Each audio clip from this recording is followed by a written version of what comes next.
This happened about 2 years ago. I had just moved into a small apartment, nothing fancy, one bedroom, a tiny kitchen, and a bathroom.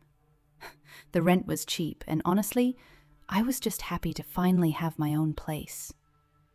The first couple of weeks were completely normal. Then, little things started happening. Nothing huge, just strange. One morning, I left my coffee mug on the kitchen table before work. When I got home, it was sitting in the sink. I didn't think much of it.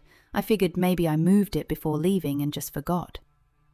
A few days later, I left my TV remote on the couch.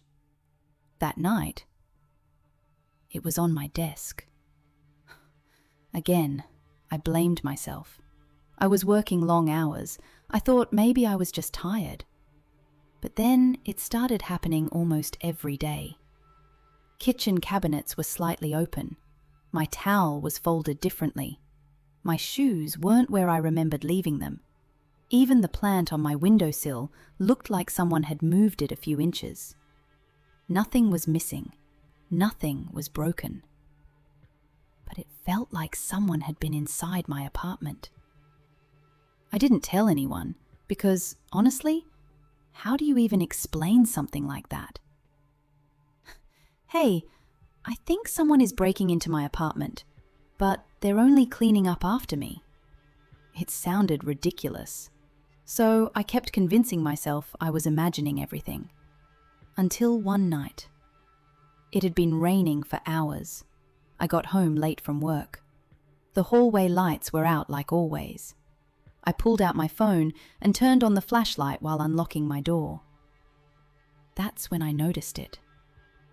There was a fresh fingerprint on the doorknob, still wet, and I hadn't even touched it yet. I just stood there staring at it. For a second, I actually thought about turning around and leaving, but eventually I unlocked the door, walked inside, locked it again. Then I pushed a chair against the handle. I barely slept that night. The next morning, I went online and ordered a tiny hidden camera. It wasn't expensive, just something I could hide on a bookshelf facing the front door. Honestly, I expected the video to prove I was just paranoid. Maybe I was sleepwalking. Maybe the old apartment was messing with my head. I never expected it to prove the exact opposite. The next morning, I opened the recording, and everything changed.